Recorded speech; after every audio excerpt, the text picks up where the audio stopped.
How impressed were you by Tolman in his first start? No, yeah, that was a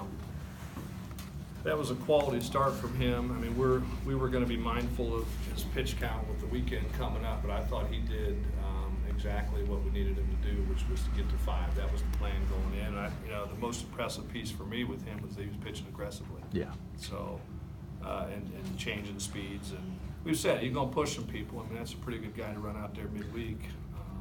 But yeah, I was really impressed with him, as well as the other guys.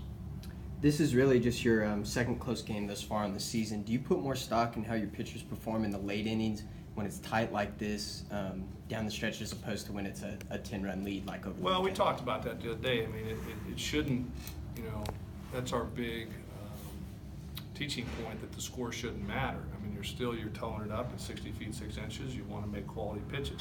I think the most impressive piece, at least for me tonight, not our best game by any stretch of the imagination. Defensively, I think you could do those 2 plays that we screwed up. I think we had 2 double play balls in the 8th inning.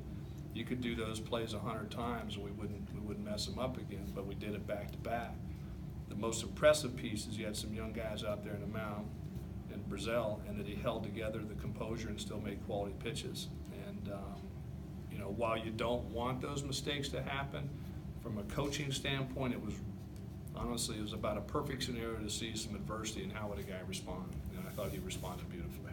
Is that a game when you see those errors that you kind of look at, say, man, if that was last year, that might have gone the other way? Well, we try to, we try to eliminate last year from the vocabulary.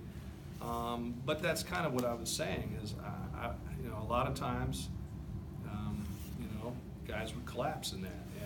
But you got, some of that's a new cast of character, but the vibe is good. The guys are confident in each other. For a guy, pitching relatively in uncharted territory in college baseball, I thought he handled that, like I said, beautifully. See, on the other hand, you made some plus defensive plays, and then you had that cutoff play, and you hadn't had that cutoff play. So it was kind of a mixed bag. Well, to the defense. Yeah, and that's what I was. It's like if you make them earn every 90 feet. The mistake that Sam made in throwing that ball, there was no play there. Sometimes you just got to cut your losses. And on the base hit, the guy got I think it was a 2-out or a 1-out base hit. Guy got the base hit, cut your losses. The run scores, hit your cutoff man to keep the backside of the guy from moving up. Those are the things when you start. Is when we start doing that as a team. If you have to earn every 90 feet against us or any team for that matter, you put yourself in a much better position to win. Talk about Trevor's ability to walk, but tonight he battles in that at bat with a couple foul balls before hitting the home run. Is that just the kind of maturity progression you've seen from him to be able to pull some off like that? Yeah, I mean, and he's confident. We've said that's a good guy to have your leadoff spot that can work a walk like that. I'm sure that I'm a little surprised that Mr. Metcalf hasn't pointed out we moved the fences in, that was probably out last year, right? We just talked about that kind of jokingly, said, hey man, we lose that baseball game last year just because of the fences piece. But no, I mean, we're going back to, we think we're going to hit more long fly balls than our opposition. And tonight I think that paid off with him because that center fielder almost caught that. But Trevor got the hanger and did what he needed to. He hit it hard. It's the Miami Ohio series last year that you lost guys 10 runs. Yeah, we literally charted that, and we've talked about it. And I say it a little bit facetiously, but I think if you go back and you look at the games up to this point, realistically, how many runs would be off the board? It makes a difference, and so tonight I think it helped us. I know earlier. Did in or not, that was still quite. It was quite a. I mean, that was like almost 400 feet out there. Yeah, but it was 415, 410, 410 before. Yeah. Yeah, but seriously, I think it's sound. I think he got back on it. He had it in his sights. He catches that, and David Greer's jumped to the coaching side now, but he's in my ear every time one of those go over the fence and skip. Those used to be outs for me. So, but no, it's gonna come into play for both teams. But back to your question, I mean, he's got a great eye at the plate, but if you make a mistake on him, he can hurt you. You mentioned Brazil, and I know you kind of had thought that he could be this closer coming into the season. in his first role, is this kind of the perfect litmus test for how he can be Couldn't the have rest of gone the any season? better. Couldn't have gone any better, just from because we're still learning. We've said that in here. We haven't seen enough of these guys to see how they're gonna react under pressure. I mean, that's a check in the positive column for him, because that was a disaster going on behind him defensively, and I think a lot of guys would have folded.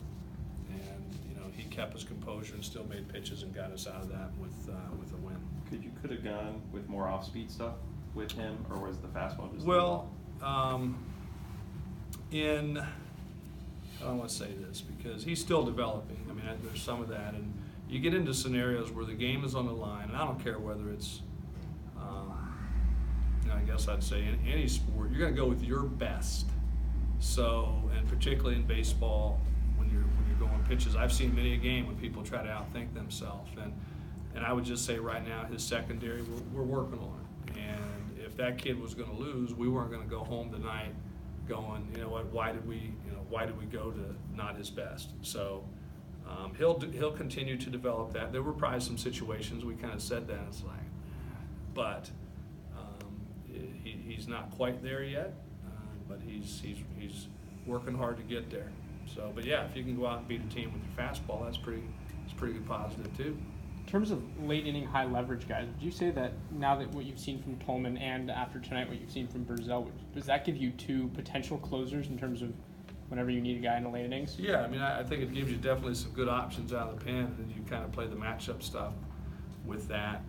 You know, speaking of that, Chaz Montoya, I mean, I thought came in and did a wonderful job and got us out of a key situation with the matchups of the two lefties at the top of the lineup, the 1 and 3 hole hitter came in and did his job. So you'll probably see a lot of that of just trying to play your best percentage matchups late. We saw a lot out of Lingos. Does Tolman remind you of Lingos? I mean, does he seem like a similar guy that can go out and give you that kind of consistent left-handed performance? Yeah, yes. I mean, he's dependable, and that's what you're trying to look at. You know, I always joke around with the guys and said, I'm always like, look, I do care if you're bad, but I don't care if you're bad or if you're good. I just need to know which one you are so we can kind of plan how to put you in. And what he's done is when the lights have been turned on, I think he's turned it up a little bit. But what I always look for intent. If a guy's out there and he's not scared and he's pitching aggressively, he's got a chance. And I think you saw it out of their guy tonight. I mean, that guy was not overpowering, but he held down a pretty good offense and made us look foolish at times. That's probably from a takeaway on the negative side. I was really disappointed with us offensively and our inability to make adjustments at the plate. And, you know, but credit that kid for doing a really nice job. What is different about Lyle's swing or ability to put the ball in the air this year? He's working on it, and that's, I mean, if you stand next to Mike Early as he's batting, I mean, that's he constantly reminded him, keep the ball in the air.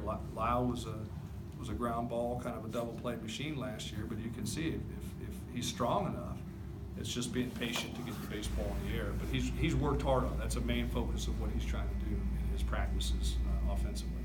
With the pitching staff, you talked about how all the pieces kind of fit together. Is just Eric's versatility kind of exactly what you need, just given some of the numbers issues? Yeah.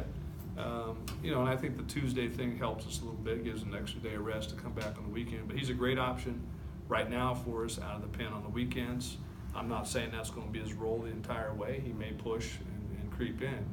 I'm all about it. You get what you deserve. And but what we've seen out of him so far has been an aggressive, fearless pitcher that is not set on just starting. I mean, he's like, give me the ball, I'll do whatever you need me to do.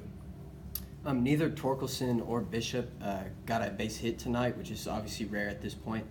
How much confidence does it give you that even when your 2 and a 3 guy doesn't get a big hit, that you're still able to pull out a win? Yeah, well, and we made some silly mistakes in the base, you know, and so guys picking each other up. That's what it's about. You know, we just talked about it, and we even talked about it before the game. You know, like you got to bring it every night. The minute that you start thinking this game owes you something, it'll beat you up. Those guys are good hitters, obviously, and they're not going to get a hit every night. So it's nice that your teammates can pick them up because they're going to win plenty of baseball games for people. And if you were to see those guys' reaction after the game, all that matters to them is that we won. They're not worried about an 0 for 4 and 0 for 3. Those guys are thrilled to death that we won, and it's genuine. That to me is more important than anything. Thank you. Yep.